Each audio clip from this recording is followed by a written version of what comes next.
We are called to gather in worship as a beloved community.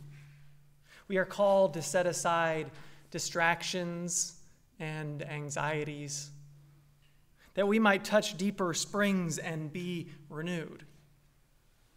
We are called to seek and to share comfort for the hurts that afflict. We are called to desire more love, more justice, and life more abundant. We are called to truth, to mercy, to humility, to courage, and reconciliation. Let us answer the call with the yes of our lives. I now invite you to rise in body or in spirit as we light our chalice this morning. Whoops, that's out of order. Normally we have the hymn first, and the slides still seem to think that the hymn goes first.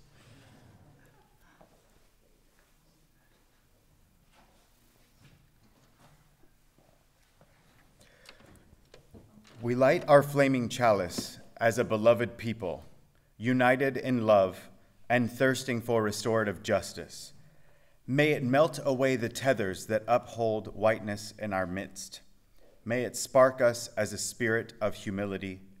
May it ignite in us radical love that transforms our energy into purposeful action. This is a chalice of audacious hope.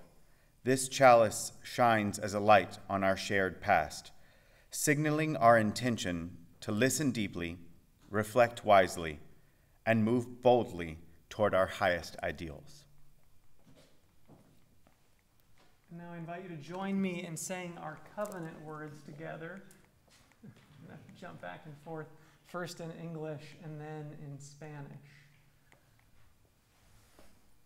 Love is the doctrine of its church. The quest for truth is its sacrament, and service is its prayer. To dwell together in peace, to seek knowledge in freedom, to serve humanity in fellowship, thus do we covenant. La doctrina de esta iglesia es el amor. La búsqueda de la verdad es su sacramento y el servicio es su oración. Vivir juntos en paz, buscar el conocimiento en libertad, servir a la humanidad en comunión. Este es nuestro pacto. And just so I don't have to jump through all those slides again, can the folks up in the tech booth put us back to the beginning of the slide, the beginning of that hymn? Our opening hymn is When Our Heart is in a Holy Place. It's number 1008 in the Teal hymnal, and we'll just be singing verses 1 and 2.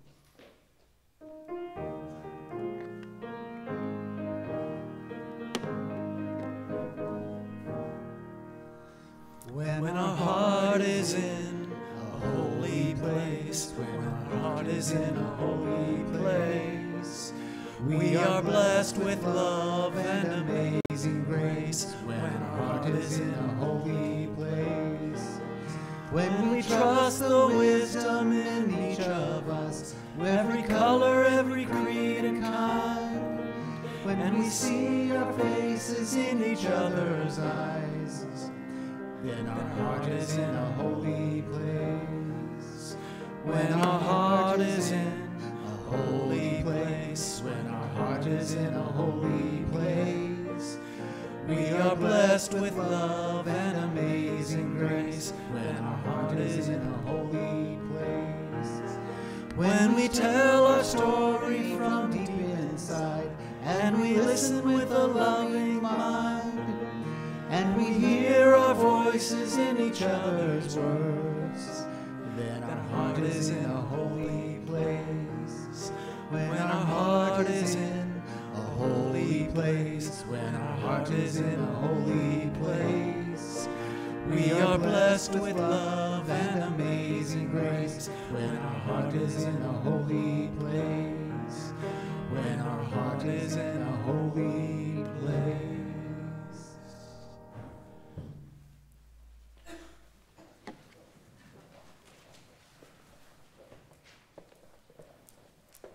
And now a reading by Alicia Ford.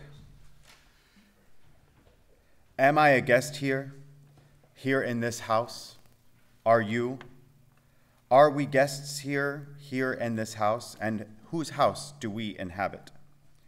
In the small world of our lives, the borders between us, easements, fences, gates, hedges, serve to delineate, to separate us, to remind us where my property begins and ends, where your property begins and ends. If you cross over, you are a trespasser or a guest in my house. You've worked to own this small plot of land and the house erected on it. You've claimed it. It is now part of yourself, your definition of self, your identity. If I cross over your fences, am I a trespasser or a guest in your house? What does it mean, then, that in 1845 the United States crossed over into Mexico and took half of that country, took land, resources, labor? Was the U.S. trespasser, guest? Are there to be no consequences for taking what does not belong to you? Should we simply forget whose house we inhabit? To speak of hospitality and immigration often erases historical context, the actions of the past that have led us step by step into this current predicament. Professor Miguel de la Torre writes, perhaps it might be more accurate to speak of the responsibility of restitution rather than the virtue of hospitality. Hospitality in this case implies that the house belongs to us, that the land, the resources that are a part of this house is ours, and we who live here now are being virtuous in our willingness to share. It erases the history that would have us remember that those who cross the border today, those who choose to brave the harsh conditions of the desert, those who face the possibility of death, imprisonment, deportation, criminalization, are doing so because the U.S. once crossed their borders to exact their resources and labor. It is, for them, a matter of survival. It is, for the U.S., a matter of restitution. The prospect of restitution is scary. Where do we begin? With Mexico? With Native Americans? With territories? With the descendants of those who were enslaved? How do we acknowledge and address the complexities of our history, present, and if we're not conscious, the future of dominance? What would right relationship look like? What conditions and considerations would make it restitution possible? And for us, Unitarian Universalists, what would it mean for us to shake off the idea of hospitality as a central principle that is often attached to immigration and delve into the concept of restitution? Whose house do we inhabit? For we are not hosts, we are not owners, nor are we guests. What then is our responsibility? In the spirit of that reading, let us remember the land we stand on and live from is the traditional land of the Tongva, Cheech, Chumash, and Tataviam peoples, past and present.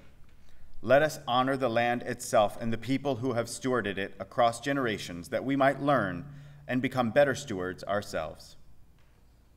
Good morning. I'd like to welcome everyone to Emerson Unit. Day one, guys. I'd like to welcome everyone to Emerson Unitarian Universalist Church. My name is Jeremy Pace. Got that one right. My pronouns are he, she, they, and I am happy to serve as your worship associate today.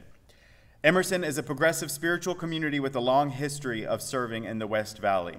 It is a place where we can come together with the goal of living our deepest values, such as justice and inclusion for all, to the greatest extent that we can. None of us has all the answers, and so we continue to work toward finding meaning together, talk about life's big questions, and ask ourselves how we can work together to make a difference.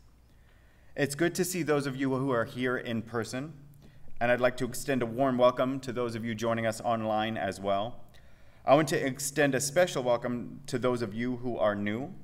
We invite you, if you did not get a chance to sign the guest book, we invite you to do so in the foyer or by following the link in the chat. And we hope that you'll join us for coffee hour after the service, either in the pavilion or the virtual coffee hour on Zoom. In just a moment, I'm going to invite us to greet our neighbors. And if you have a joy or sorrow that you'd like shared aloud with the congregation, you can take this time to write it in our book of life over behind the piano or virtually online in the chat. And now, let us greet our neighbors and share in the spirit of welcome.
Good to see you all this morning, and welcome to the folks on Zoom. I'm the Reverend Matthew McHale, and my pronouns are he and him. So this morning, our story for all ages is called We Came to America by Faith Ringgold. And this book is dedicated to all of the children who come to America. May they find peace, freedom, and prosperity in their new home. May we welcome them and inspire them to sustain a love and dedication to peace, freedom, and justice for all. We came to America, every color, race, and religion, from every country in the world. Some of us were already here before the others came. And some of us were brought in chains, losing our freedom and our names. We came to America, every color, race, and religion from every country in the world. We traveled from our birthplace by boat and by plane. Some of us came running from injustice, fear, and pain. We came to America, every color, race, and religion from every corner, from every country in the world. We brought along our joyful songs, our stories wise and true. Our music colored the air, beautiful sounds and patterns everywhere. Our joyful dance now freed our pain gently like soothing rain. Our food, our fashion, and our art made America great. We came to America, every color, race, and religion, from every country in the world. In spite of where we came from, or how, or why we came, we are all Americans, just the same.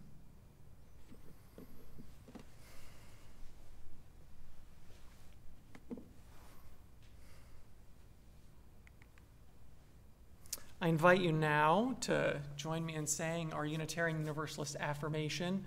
I invite you also to join me in the hand signals. They're pretty easy to pick up if you don't know them. We are Unitarian Universalists, a people of open minds, loving hearts, and welcoming hands.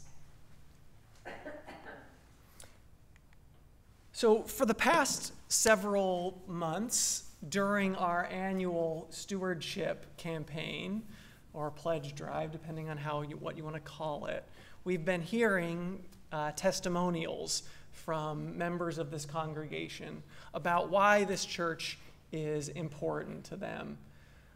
And this morning is the last of our testimonials, and this one's a little bit different because we don't have a person sharing. We have some music that was written, and so we have some songs both from decades ago and one written recently.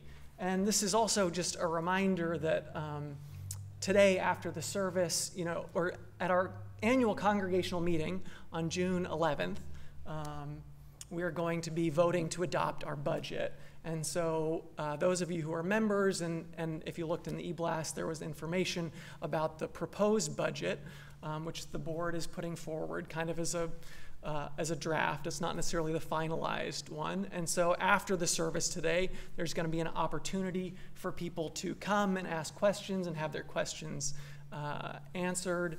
And there's also going to be one on Zoom tomorrow night at 7:30. So either of those are opportunities to get involved, get engaged with our budgeting process, which is how we keep the lights on. And in fact, I think one of our songs this morning may speak to that. I think it's the second one. So our first song is called it's Our Emerson. And I have to admit, these songs are a little cheeky, shall we say, but they're fun. So this is set to the tune of O Tannenbaum, and the lyrics are by Edith Bunny Ricker. I wonder how many people here know who Bunny Ricker is. See, like five hands. So Bunny was the wife of one of our former ministers, who I'm forgetting the name of off the top of my head, who served the congregation back in the late 60s and early 70s. And so, anyway, I invite you to join me in singing first Our Emerson.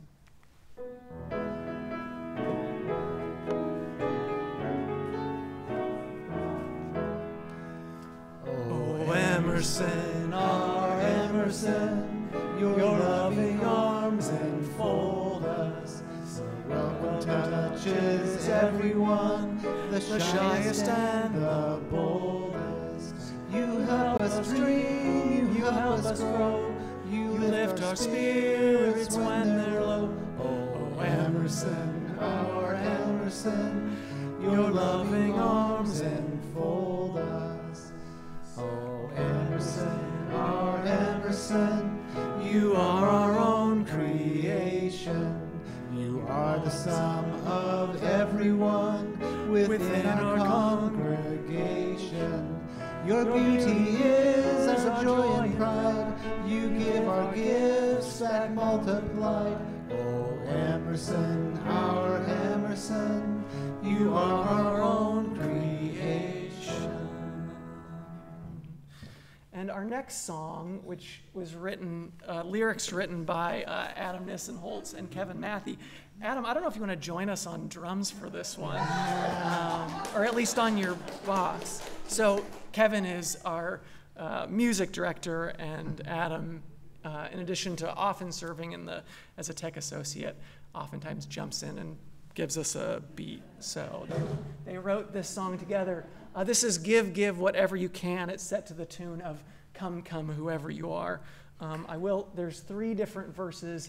That second line is like an extra syllable than the song normally, so, but I think we can figure it out.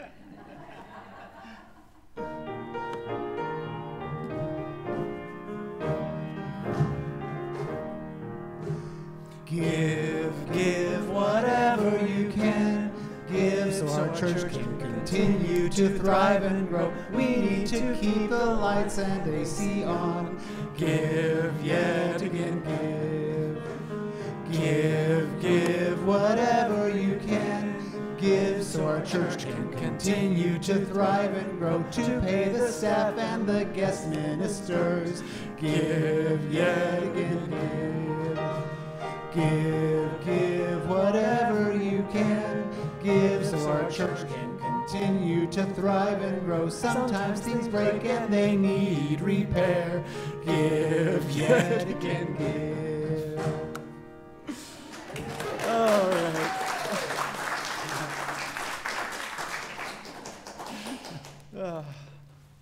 That was fun. In a very silly sort of way.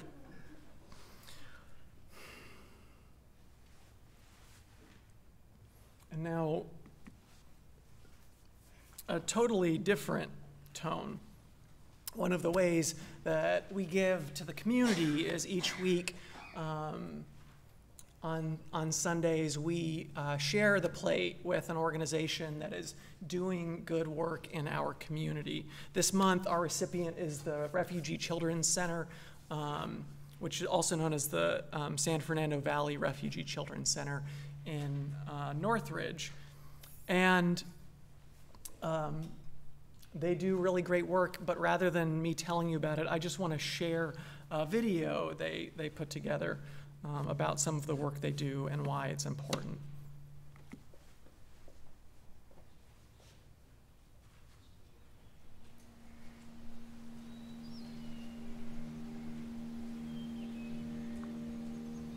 On my way home from school one evening, I was violently beaten by 2 gang members. I managed to escape their grasp and fled. Days later, I received a threat: join them, or my family and I would be killed.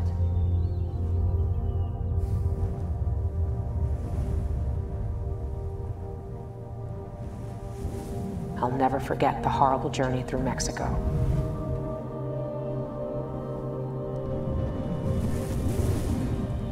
The things I went through. But I'm here now, and I can't look back.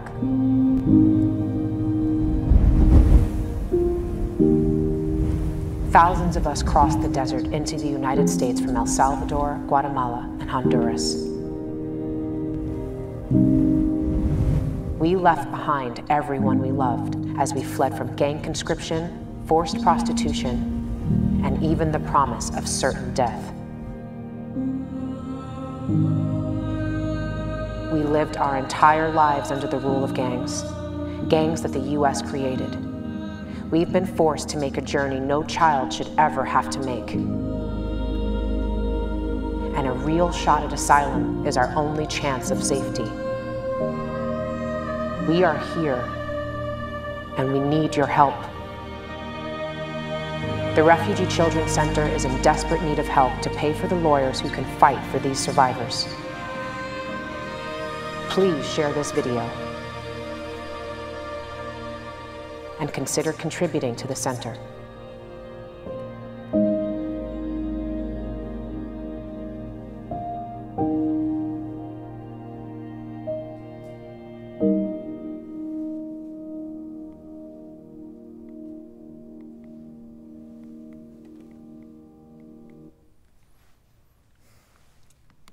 So if you're joining us in the service, you can just put your money in the basket. If you're writing a check, you can make it out to Emerson UU Church and write share the plate in the memo. If you're donating online, you can donate to via the Vanco mobile app or at donate.emersonuuc and select Sunday offering. Our offering will now be gratefully received.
From you I receive, to you I give.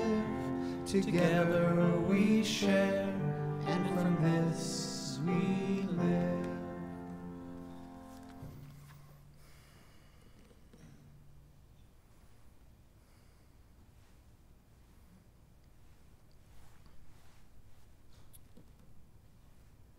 Each Sunday we take time in our service to lift up the joys and sorrows from within our community and in the wider world. This week in our book of life, I have several people have written anonymously, so sometimes it is the very people that no one imagines anything of to do the things that no one can imagine. Coming together is the beginning, keeping together is progress, working together is success. Nancy Watanabe writes, Nancy is struggling with everything: loss, illness of relatives, the travel back and forth to Paso Robles, and needing some clarity.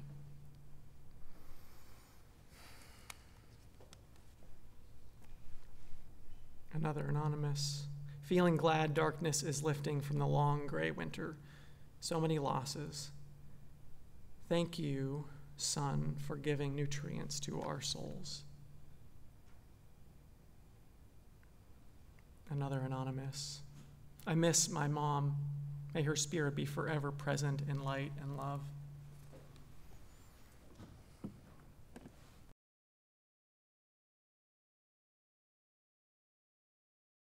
Cole Thibodeau writes, sorrow and joy.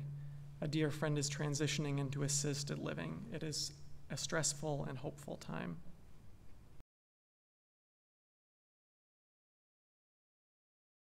Who is struggling with addiction and other major health issues.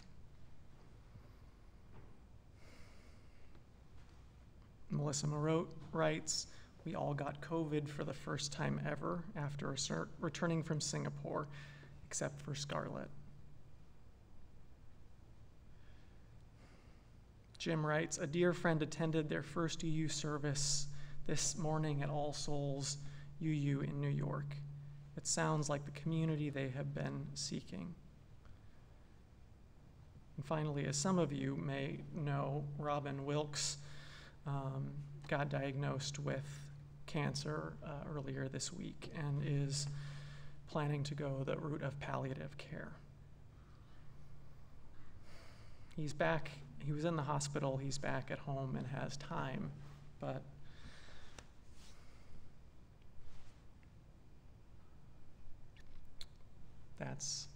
he knows how he wants to spend it.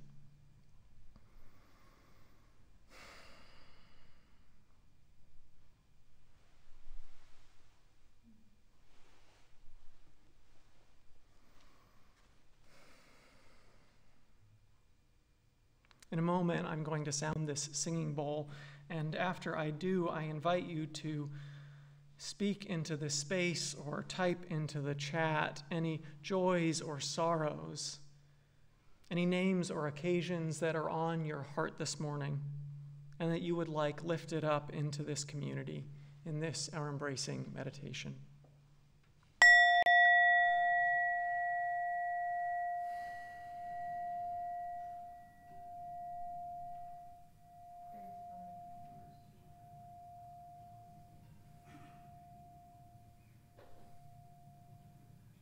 Lloyd,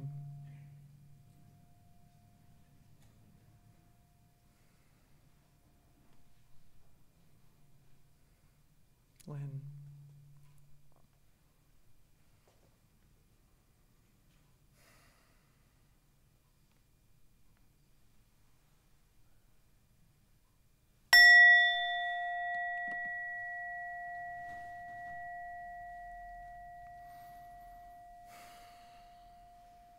all that has been shared and all that is too tender yet to share, and which we hold in the silent sanctuary of our hearts, we offer these into the embrace of this beloved community.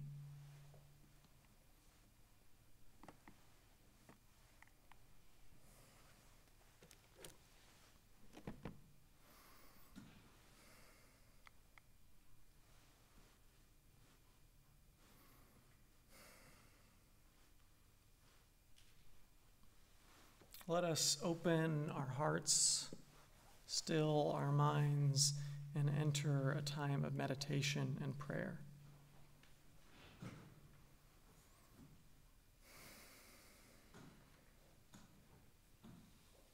Let us call forth and hold in our hearts the stories of all who have come before us, the memories of those who are with us today, and hope for tomorrow and for all of those who will come after us. Let us be thankful for the opportunity for healing, forgiveness, and reconciliation, while knowing that we can never, should never forget what has brought us here today. Let us call upon that light which shines in each of us to give us the strength to walk together into the future and do the work that is necessary and which does not end here today. Let us have the wisdom to lovingly have the conversations we need to have with each other, that we must have with each other in order to grow this faith in radical love and inclusion.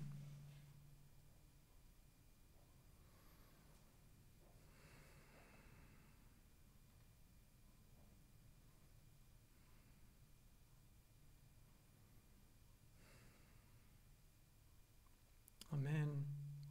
Ashe. Blessed be. I invite you to join me in singing "There Is More Love Somewhere."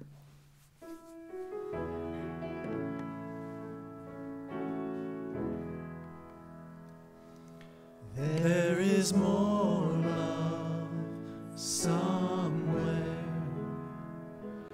There is more love somewhere. I'm gonna keep on till I find it. There is more love somewhere. More hope. There is more hope somewhere. There is more hope somewhere. I'm gonna keep on till I find it. There is more hope somewhere.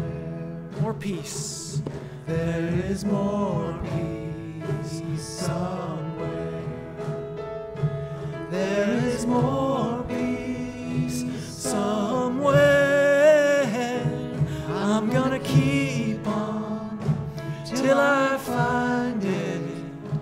There is more peace somewhere. There is more joy somewhere. There is more joy somewhere. I'm gonna keep on till I find it.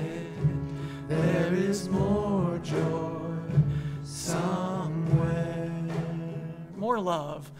There is more love somewhere. There is more love somewhere. Yes, there is. There is. Keep on till I find it. There is more love somewhere.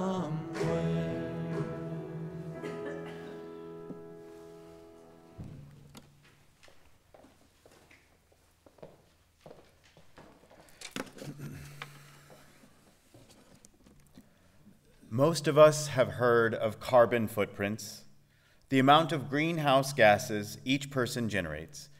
And I must admit I felt defeated when I discovered that no matter what I did, mine would never be zero. It didn't feel fair that I could go vegan and recycle and compost everything and still never reach zero emissions. It hurt to hear that. But just because my carbon footprint would never be zero didn't mean that I would give up and just buy the biggest SUV I could. I decided no matter what, I would still try. And that's how my understanding of racism came into my existence as well. When I was 14 years old, I went to an anti-racism camp called Anytown, and I was ready to be celebrated as a woke saint and spend a week just hating the racists of the world. Instead, they told me on day one that Jeremy, suffered from racist tendencies and prejudices, not in the past tense, but presently. I sometimes acted from a place of prejudice, and I was so incredibly offended. Here I was at an anti-racism camp that I came to on my own, and they had the audacity to call me racially prejudiced. I was floored. But then came that concept of a carbon footprint, and I began to calm down and listen. Listening, I eventually realized, was the only way that I would learn a thing that week. As a privileged white man, undeniably on the receiving end of a system set up for me to win, it would be impossible for me to exist without at least some racial prejudices within me. Some of them I would never be able to see. Some of them I would only be able to see if I let myself get uncomfortable. It was incredibly hard to accept that I had privilege at the expense of others simply because of my skin color. It was also hard to hear, I'll admit, as a gay man born well below the poverty line, that I had been given a leg up. It was confusing to me because of how hard I'd been struggling in my personal life. This concept of privilege, as well as my ever-present internalized prejudice, was challenging to accept at first because it seemed like an opinion. But eventually I saw that it wasn't an opinion. It was the truth. And much like that decision not to buy a gas-guzzling SUV despite my seemingly hopeless effect on the planet, I saw that it was absolutely my life's purpose to get my racism as close to zero as possible in my lifetime. When I think about my role as a white man in present-day America trying to heal the wounds of racism, I think about the concept of reconciling, let's just say, just with a friend. Let's put race aside for a second and just imagine that I have hurt my friend's feelings. She tells me that I've hurt her feelings, and we begin our conversation there. First of all, I have to accept that I hurt my friend in some way. I cannot be quick to jump to defensive calls to say, well, I didn't intend to hurt you.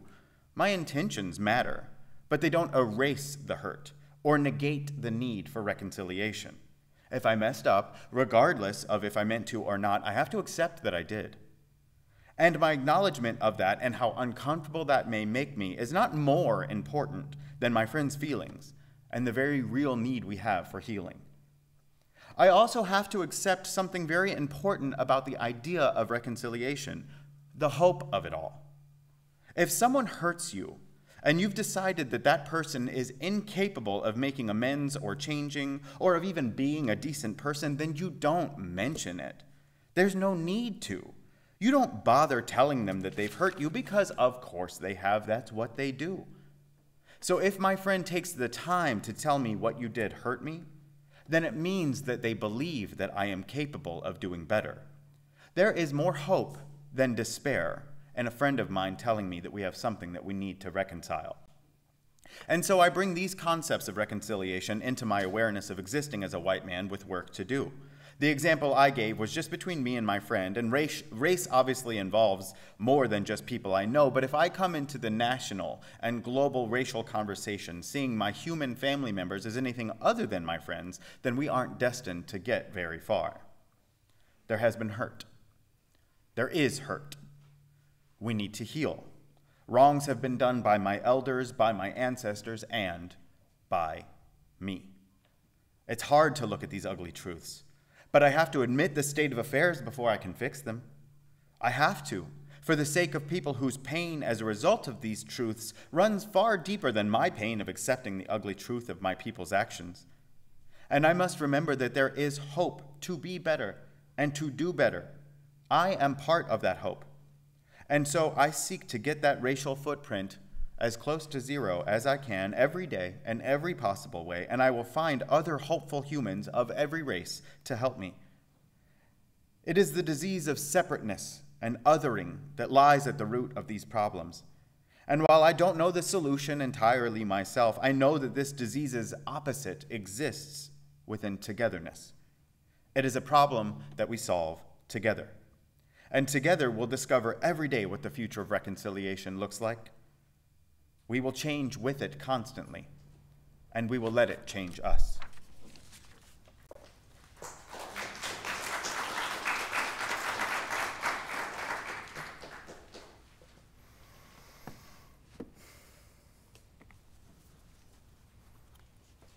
Our next hymn this morning is an African-American spiritual known by many names. In our hymnal, it's called Hush. And it's a song that came from the time when people were enslaved. And it was a song of hope, of possibility, of freedom, of getting out of such a terrible situation. Literally, perhaps, the hush, someone calling my name, telling me it is time to go, time to escape. But the song, as many songs do, has many other meanings. And so we sing it with that, and also knowing that it is a song that sometimes we hear a voice calling to us, asking us to do something about it, even though we're not sure what to do, even when we may not feel comfortable doing it or know how to proceed. And yet we listen to that voice. I invite you to rise in body or in spirit and join in singing Hush. Number 1040 in the Teal hymnal, we'll be singing verses 1 through 3.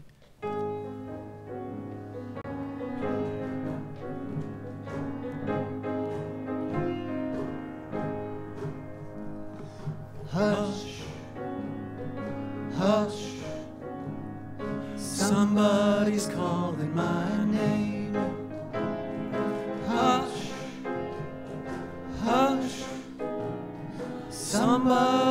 calling my name.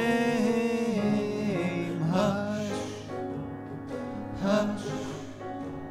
Somebody's calling my name.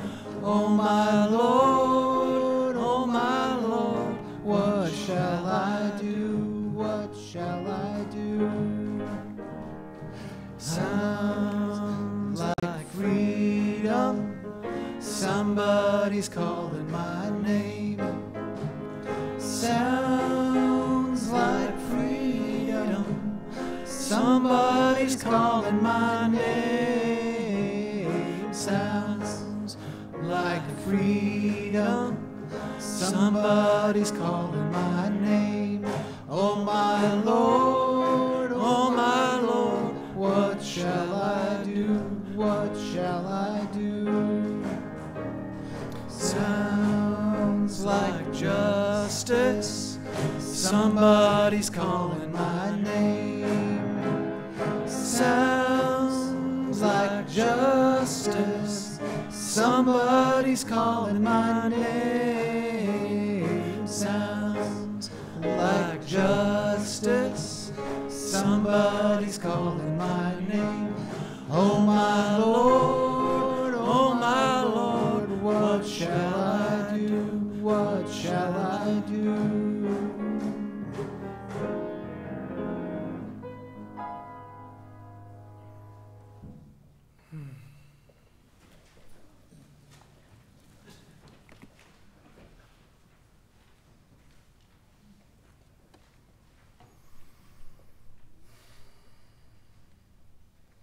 I appreciate Jeremy's connecting the idea of racism and trying to reduce prejudice or privilege the same way you might with your carbon footprint. But there's a limitation to that approach, because the concept of a carbon footprint was first popularized by an advertising firm working for British Petroleum, one of the biggest fossil fuel companies in the world. And you see, BP's goal was to shift the focus away from the horrendous damage that fossil fuels and fossil fuel companies were doing to our planet, to our environment, while making unbelievable profits, and shift it onto individuals and make it feel like climate change is our fault, even though they were and still are the ones actively resisting a transition to renewable fuel sources. If only everyone would buy an electric vehicle, eat less meat, use our air conditioner less, then we could solve the problem, right? A study by researchers at MIT found a homeless person who ate in soup kitchens and slept in homeless shelters in the US would still indirectly emit some 8.5 tons of carbon dioxide each year, almost double the global average and 4 times what is sustainable. As long as fossil fuels are the basis for the energy system, you could never have a sustainable carbon footprint, says Benjamin Fronta, who studies the history of climate science, denial, and the fossil fuel industry.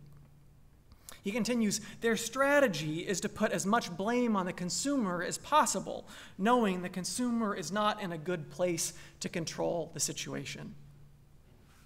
Now, this isn't an argument against taking action in our own lives. They are still worthwhile. But in order to address a problem as massive and systemic as global warming, we need to look beyond individual actions. And we can see something similar with racism. I think the first tendency is to focus on racism as being perpetrated by a few bad apples, those who fly Confederate flags or spout off, slurs or racist jokes, rather than realizing that all people, starting in childhood, have prejudices picked up from teachers or classmates, parents, or the media, or own personal experiences. We all have them, different ones, and it's only through examining our prejudices that we can begin to recognize these thoughts as they arise and then challenge or ignore them. But real change, systemic change, will not come about only because we individually become more aware and seek to dismantle racism within ourselves, although that is a very necessary first step. When the whole system is set up to privilege white people at the expense of people of color, our individual actions can only do so much. Because the racism is entrenched in our society at its very roots and operates whether we recognize it or not. For real, systemic change, we need to look at the ways that the wealth, privilege, and white supremacy of the past connect directly to the wealth and privilege today. How policies and practices that stole people's land and stole people's lives still reverberate, still have ripple effects into our present.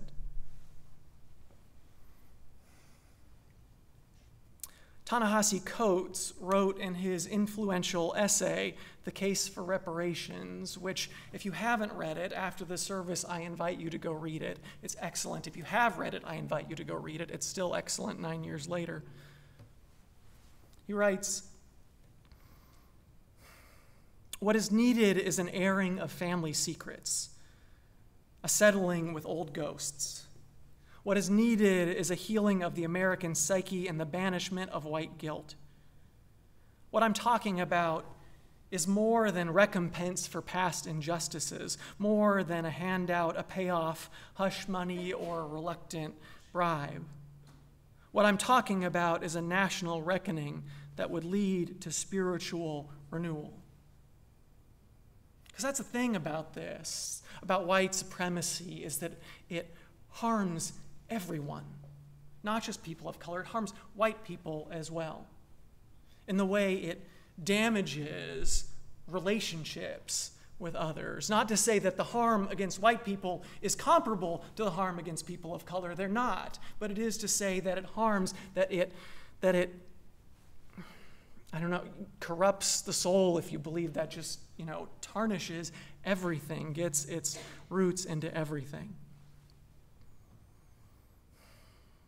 And so meaningful change is when we dismantle those systems which uphold white supremacy, like redlining in real estate that created segregated communities of color that exist to this day, even though redlining is not a legal practice. It still happens informally sometimes, but those patterns created segregated communities of color plagued by underfunded schools and failing hospitals, excessive pollution, over-policing, or how the war on drugs and mass incarceration disproportionately targeted blacks and Latinos have created what Michelle Alexander famously called the new Jim Crow.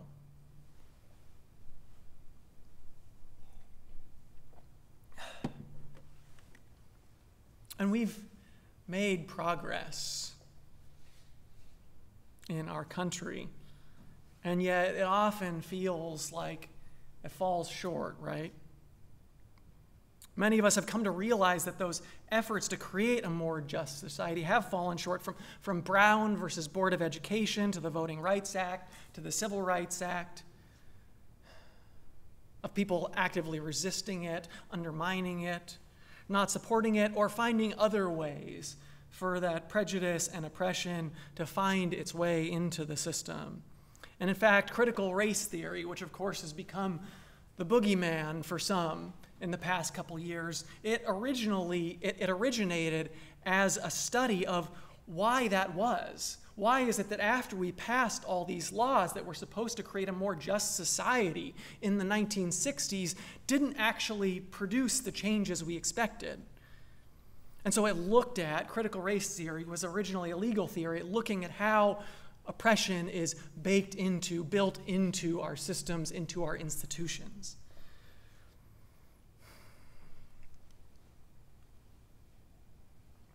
And so it's not just enough to work for equality. We actually have to work towards equity. So equality is when everything is the same for everyone. But the reality is everything isn't the same for everyone because of our past experience. And so equity gives more to people who need more. And that's one of the reasons why those programs of the 1960s, in addition to underfunding and undermining, didn't work, is that we didn't do enough, haven't done enough to rectify the historical harms caused.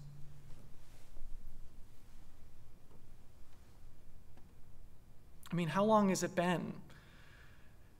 Over 150 years since 40 acres and a mule was promised to those who've been freed from slavery.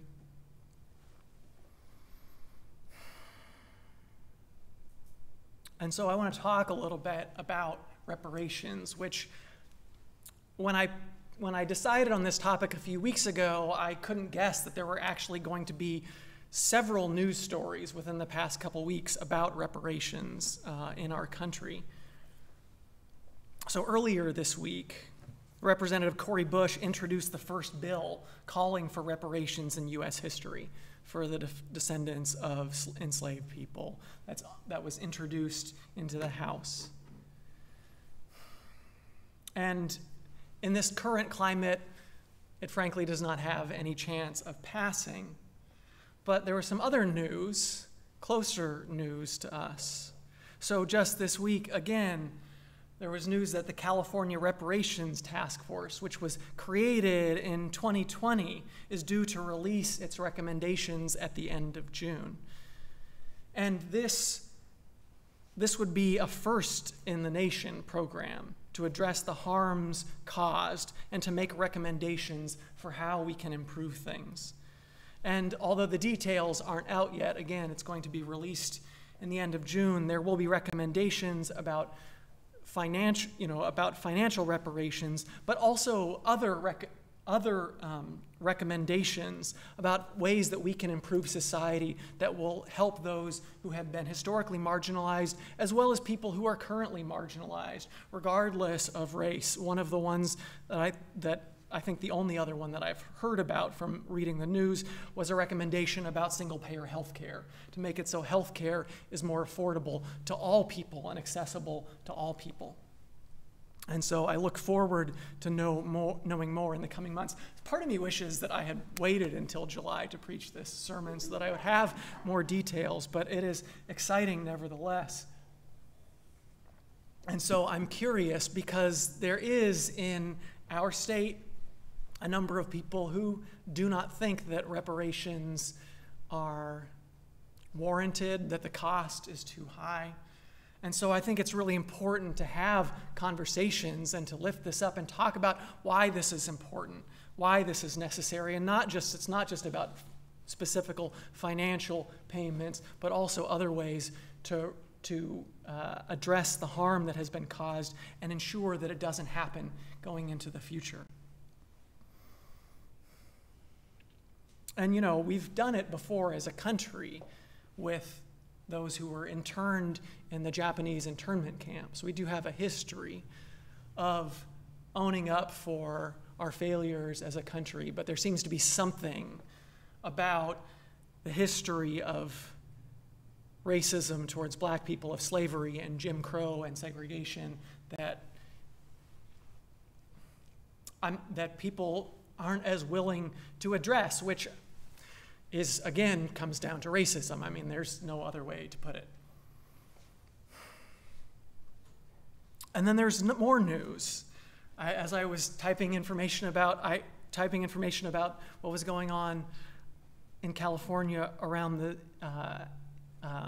descendants of those who were enslaved, I found out about the California Truth and Healing Council, which is specifically for indigenous communities and was formed in 2019 to study and hear testimony about the holistic relationship between the state and the indigenous people of this land we now call California, in the spirit of truth and healing.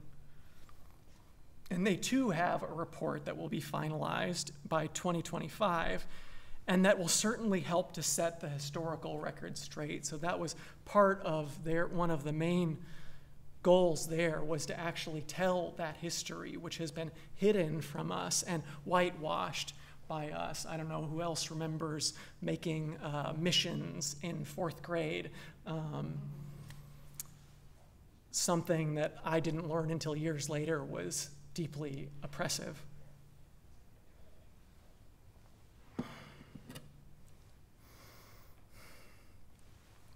And so they may also make recommendations aimed at reparation and restoration and consider how to prevent similar harms in the future. And they've already begun a fund that will provide grants to indigenous communities across the state for those working to preserve language and stories, as well as those working on land back initiatives that seek to restore stewardship of the land to Native people who have historically been excellent caretakers of the land, seeing themselves as equal to nature and not above it. Studies have shown that they are just as good at responsibly and sustainably managing the land as any state or national park or forest service is.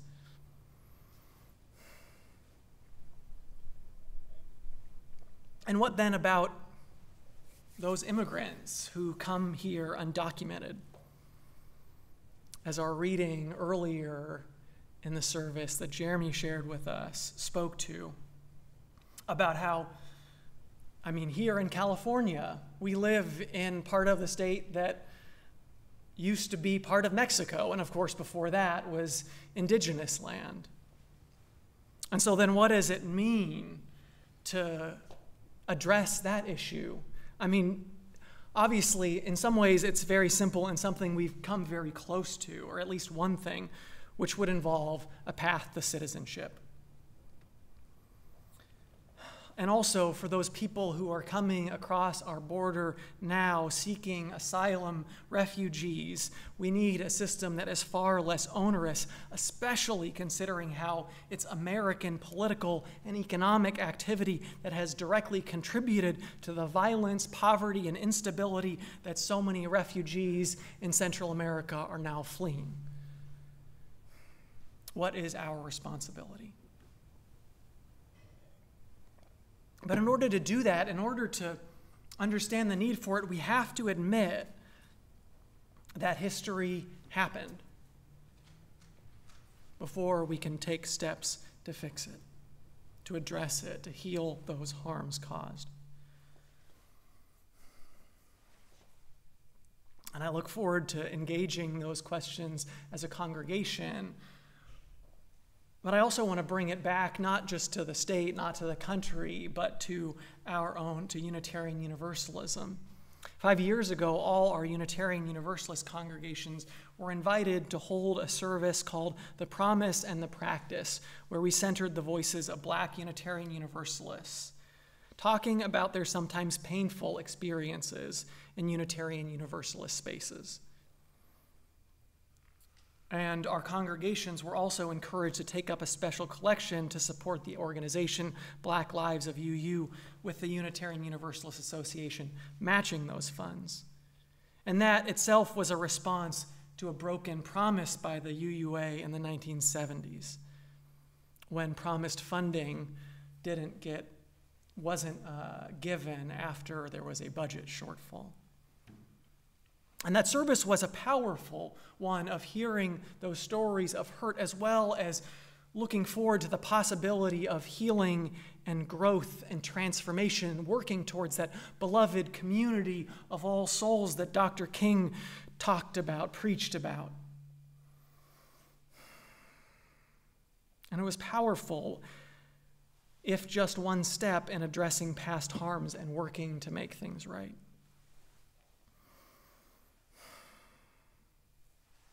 And so it's important we look at how our congregation operates. What are the practices, maybe the ones we aren't aware of, that continue to perpetuate oppression? And so over the past almost 2 years now,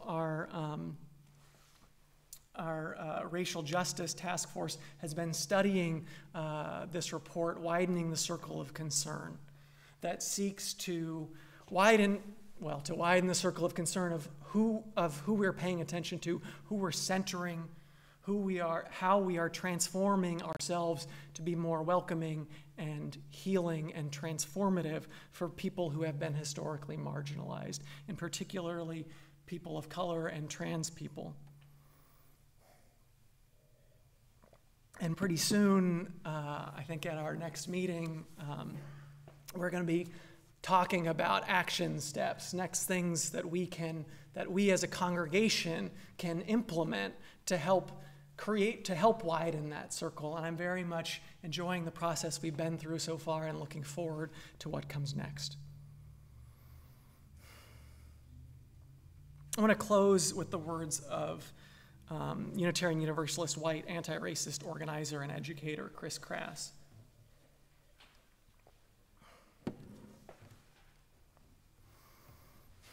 To become an anti-racist faith community, the key question for a white or white majority community is not how do we get people of color to join our faith community. It is instead, how can we make a prolonged, spiritually rooted, engaged commitment to uprooting white supremacy within our community and taking collective action to challenge it in society. Our goal is not to have white people sit alongside a person of color so as to affirm that these white people aren't racist.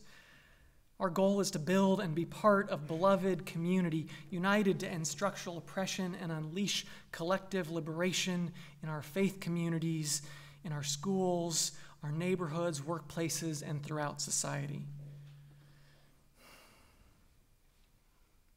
Our goal is to join hands across the divisions of racism in our faith and in our communities and affirm the humanity in each other.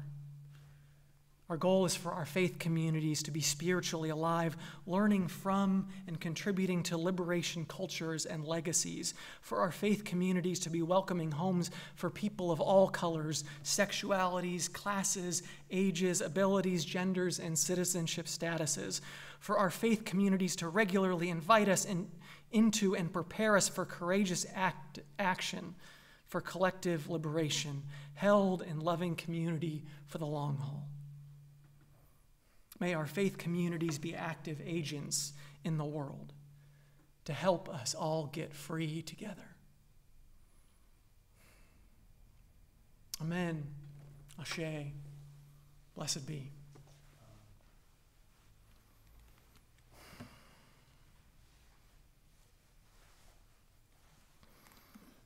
I want to thank those people who helped make this service possible, to Jeremy, this is his first time being a worship associate, and delivering what was basically a second homily and less of a reflection, but which was great. And to Kevin and Adam for providing music, to Conrad and David in the tech booth, to Louise and Lynn and Linda helping out with ushering and greeting. For the folks who will help out with coffee hour, who have helped out with coffee hour beforehand and will help clean up afterwards.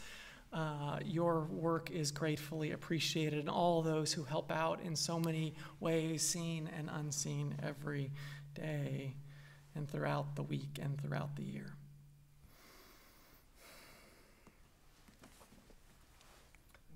Our closing hymn is Keep On Moving Forward. It's a song by Pat Humphreys of Emma's Revolution, which is a wonderful musical duo. And so I invite you to join me in singing. And the way it's, there's just a couple verse or couple words. So it's just gonna keep on moving forward, and we repeat that a few times, and never turning back.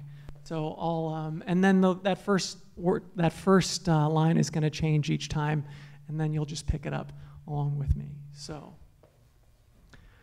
gonna keep on moving forward. Keep on moving forward. Keep on moving forward. Never turning back. never turning back. Sing that with me. Gonna keep on moving forward. Please rise in body and spirit. Keep on moving forward. Keep on moving forward. Never turning back. Never turning back. Gonna keep on singing loudly. Keep on singing loudly. Keep on singing loudly. Never turning back. Never turning back. Gonna keep on loving boldly. Keep on loving boldly. Keep on loving boldly. Never turning back. Never turning back. Gonna reach across our borders. Reach across our borders. Gonna reach across our borders. Never turning back. Never turning back. Gonna keep on moving forward. Keep on moving forward. Keep on moving forward. Never turning back. Never turning back.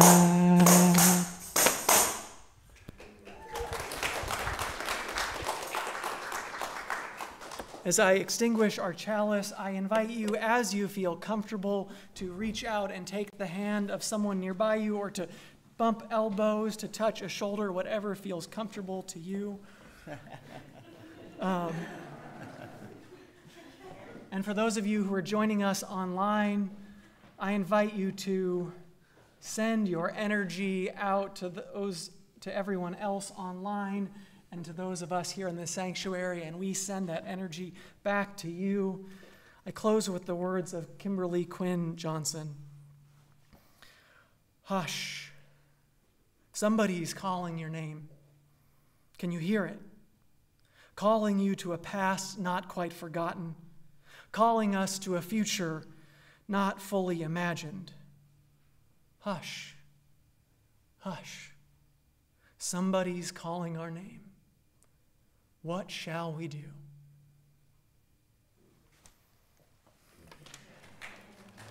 Thank you.